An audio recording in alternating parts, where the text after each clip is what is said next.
creepypasta that is pretty terrifying, so stay tuned. Beware, beware the creature's eye. She feeds from fear deep in your mind. The words were carved into the cover of the disfigured leather journal. Remnants of arson gnawed on the edges of its half-burnt spine, and traces of murder stained the once freshly cut birch pages to the stench of rotting flesh. The inspector closely examined the warning of the cover under the fading light of his candle. Too hard to be penetrated by a quill, yet the engraving lacked the precision of a blade. The madman had dug his own nails into the book as if the warning was for himself. The inspector paced uneasily across his office, his thoughts overshadowed by the thundering storm raging outside, and the demonic wails from the jail cell, the cries belonging to the once brilliant zoologist, Dr. Hall, who now was held charged for the murder of his colleagues and the destruction of his own blown-up laboratory. The inspector had involved himself with the most horrific killers and arsonists on the street of his crime-infested city, yet there was just something about this case that haunted him, as if his investigation was shadowed by a sinister omen. His grip held tightly on the journal found in the mad doctor's possession upon his arrest.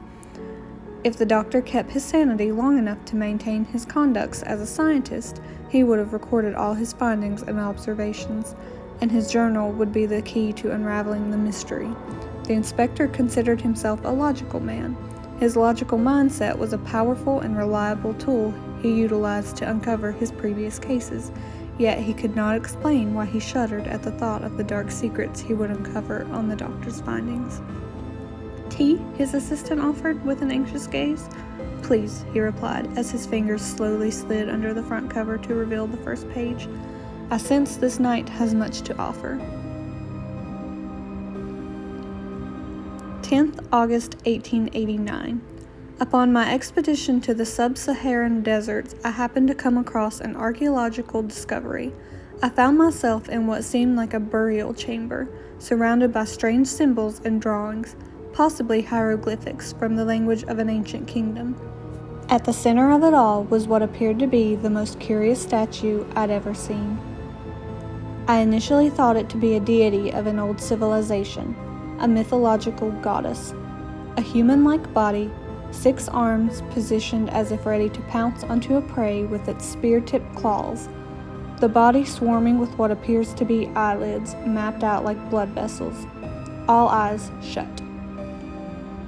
All but one, the giant eye that envelops the entire face from the right corner of its forehead to the left center of its chin, stretched open as if it were a python swallowing its prey whole. Within the eye, a set of 3 pupils and 3 irises streaking across like claw marks, 3 precise pinholes in the pupils jabbed through the head. Archaeology is beyond my field of studies. Statues and discoveries of such would be nothing worth recording in my reports. Yet something about this figure seemed almost organic, as if it were once a living being, or rather, still is. I simply cannot rule out the possibility that I've discovered a new prehistoric species. As faint as the possibility may be, I must be certain it will be taken back to my lab for further analysis. 17th September 1889.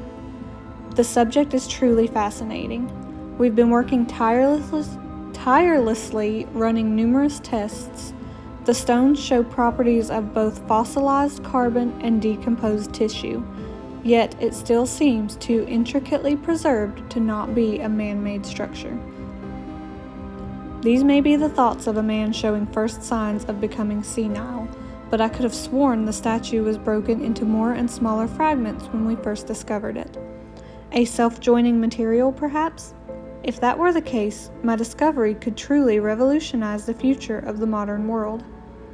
The inspectors noticed the end of each following entry appeared to contain a tally. 53 he counted beneath the first, second, and third entries. The number at first seemed to remain a constant pattern until a following entry ended with 52, then 49 a few entries later, until slowly reduced to 45. 7th October 1889. My suspicions were correct. There are fewer and fewer fragments on the stone, and the remaining pieces appear to be growing. The subject is self-healing. The material it consists of is indeed a self-repairing one. It appears to have a memory of its own to return to its original form. If anything, this further supports my theory that this was indeed once a living being, or perhaps still is. The archaeologist's letters were folded between the blood-stained pages, the bleeding ink blended among the red. The inspector closely observed each mark on the page, reading carefully between the fragments that remained intact, decrypting as much of the message as he could make out. My dearest friend, hope this letter reaches you well. I'm writing to inform you that I've deciphered the inscriptions at the site of your discovery. The language is in fact Aramaic, and I must say they're of a rather sinister nature. I, as much as you, am not one to believe in ancient curses or the paranormal of sorts, but if your theory stands correct, and it is indeed a fossil or a mummy, then I'd advise to heed these warnings with great caution. Inscriptions you found at the burial site speak of a most terrible creature who lingers in the shadows and feeds off fear and insanity. Legend goes, these creatures are the reason we fear the dark. They are the reason why we turn our heads towards the strange flicker in the corner of our eye, the reason why we hold our breath at the sound of creaks nearby. They are the reason why we search the corners of our homes for monsters, why we glance back at the empty corridor waiting for something to appear. Humankind never needed such instincts to survive in the natural world, but we evolved to protect ourselves from creatures of her kind. They called these creatures Terufaklan, or, loosely translated, Insanity Eater, mouthed the inspector. A sudden gust barraged, I guess is how you say that, through the window without warning, extinguishing the flames of the dying candle. The inspector shielded the notes with his body from the onslaught of rain pelleting through, and heaved the lever shut. The storm outside raging stronger, as if cowering in fear at the words that left his mouth. If he believed them to be true, then this would mark the sign of a sinister omen. He continued through the journal under the fading traces of moonlight through the window. 10th October 1889. I've identified the material and my first guess was correct. The subject appears to be an exoskeleton of some sort. Perhaps I've spent too much time with the subject, or my friend's message has my mind playing tricks on me, but it's the most peculiar thing. If I stand close, my breath seems to echo back to me from within the subject, and if I listen carefully, it's almost as if I can hear it calling my name. Inspector? He froze at the ghostly whisper in his office. He could sense it. It wasn't merely the murmur of the wind. Something had entered the room. He held his breath and slowly shifted his gaze onto the figure before him. Your tea, sir, made you a strong cup to plow through the night. You gave me quite a fright, he chuckled. Didn't you hear me come in? No, didn't hear you come in. Well, you left the door open, sir. Thought you'd be expecting me. He raised an eyebrow at his assistant, gesturing his confusion. He hadn't left his desk since he began reading. Thank you, he said firmly. Now I must continue without further disturbance, so please don't forget to close the door on your way this time. Didn't forget, sir. I know how hacked off you get about it. The inspector immediately dismissed the thought of an unearthly phenomenon at play. He couldn't let his assistant's carelessness compromise his logical mentality. He took a few deep breaths to regain his focus and continued through the journal. 2nd November 1889. I've named the subject Eve. Though I regard myself and my methods rigorously logical, my reasoning on this instance simply do not concur. Just as the periodic table fell into place in Mendeleev's sleep, this name simply appeared in a vivid dream, one I cannot recall having. Eve, the mother of all mankind. Whatever this creature once was, I may be the first to have discovered her kind. I only await my good friend's word of confirmation. One thing I failed to notice before, it seems to have a second eye open on the lower back of her neck. I'm not sure how I missed it after many thorough inspections. I ridicule the thought, yet cannot help but wonder if somehow the subject's Eve eye was I ridicule the thought, yet cannot help but wonder if somehow the subject, Eve's eye, was in fact closed from the beginning and had only just opened now. Silence. The unearthly cries from the jail cell came to a sudden halt. Had he grown tired of the screaming? No. Something felt wrong. Disturbed by the lingering suspense, the inspector beckoned his assistant to check upon the mad doctor before he continued deciphering the archaeologist's second message. My dearest friend, letter reaches you in good health. I myself have not been. I've remained awake for many days now, unable to sleep, haunted by... We've studied the sample you kindly sent us, and we can confirm your theory correct. It is indeed the remnants of a once living creature. Deciphered more of the messages left by the ancient tribe and bring information on the nature of your creature. Few have seen its true form and lived to tell the tale. What you see before you is merely a vessel, a human it last occupied, undergoing metamorphosis to change into the creature's true form. I've had my artist recreate the images we found at the burial, which I have enclosed within this letter. I must warn you, the image haunts me even in sleep. The inspector clutched his grip on the archaeologist's letter, trembling violently, staring wide-eyed at the horror before him. A swarm of eyes wrapped around the blood vessels, over its which twisted and tangled body. What? The inspector clutched his grip on the archaeologist's letter, trembling violently, staring wide-eyed at the horror before him. A swarm of eyes wrapped around like blood vessels over its twisted and tangled body, wrapped by its 6 arms clawing out like the branches of a dead tree. It stood its 4 raveling tentacles, spread like splatted blood across all corners of the page, but its most horrifying feature, the eye that fissured its face in 2 halves like an open jaw, its lashes spiked out like the teeth of a great white, with the 3 distinct pupils and irises streaked across like claw marks. 12th November 1889. Another eye has opened. I now realize the subject is neither mummified nor a fossil. She's alive. His mug shattered on the ground as the inspector was thrown back, mortified by the horror of the next entry. She's in my dreams, she's in my dreams, she's in my dreams, she's in my dreams, she's in my dreams. Oh my god, okay. Yeah, that's a lot. Yeah, that's kind of terrifying.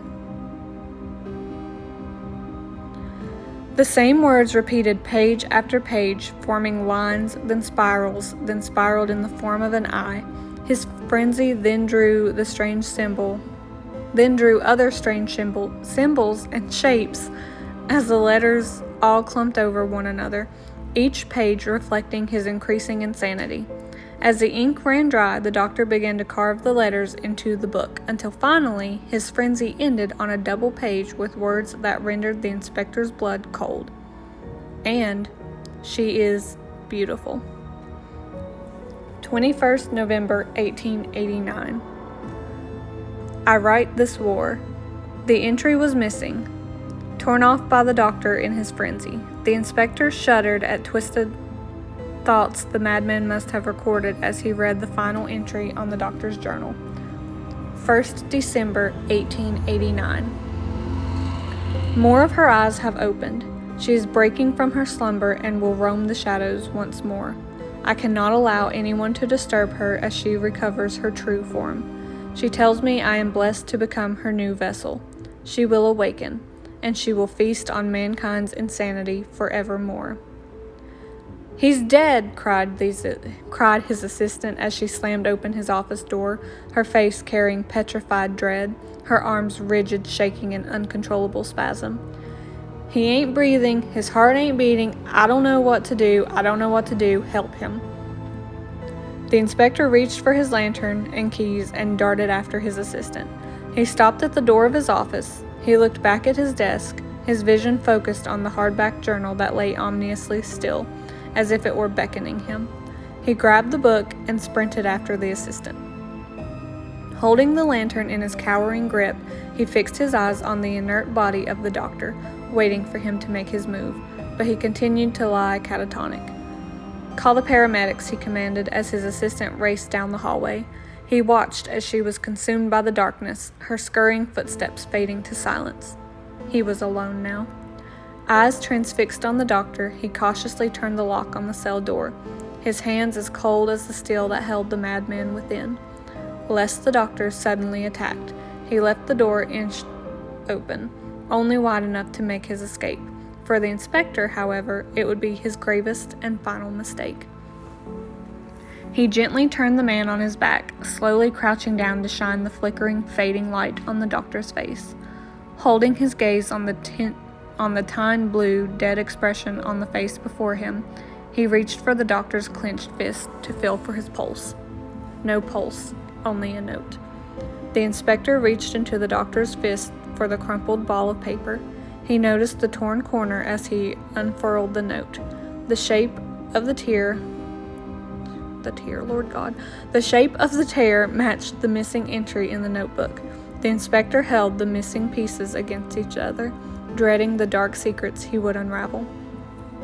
21st November 1889. I write this warning while able to hold the final fragments of my sanity. She has taken my mind hostage. She lives within the depths of my fear, my insanity feeding. For now, she only exists as fragments in the minds of those who have gazed through her eyes. She cannot be allowed to recover to her true form. So long as she continues to repair her former vessel, she will grow stronger as each eye opens, the more she feeds. Forgive me, it is too late to save them. I must sever her connections to all who have fallen prey to her gaze. I must take drastic actions to prevent her invading our world once again. Any means necessary. My final warning, do not gaze through her eyes. It uses its eyes to trap its prey and latch onto their minds. Once her eye is embedded into the host, she hooks herself to the victim's brain and projects herself in the shadows, triggering fear and paranoia within her victim, feeding off the insanity. Those who gaze through the holes pierced through her eyes fall mercy to her grasp. She's taken control of my mind, and she has me draw her image in the book. She's had me draw her image in the book. Do not look through the image. Even that which holds the image of her eye, too, falls under her gaze. The final words echoed in the inspector. Overwhelmed by dread, he frantically flicked back page after page, back to where the insanity took its clutching grip on the doctor. Beware, beware the creature's eye. The warning droned repeatedly in his mind. It was there, hands quaking with tremors of fear through his veins as he fixed his wide-eyed gaze at the ink-bombed pages.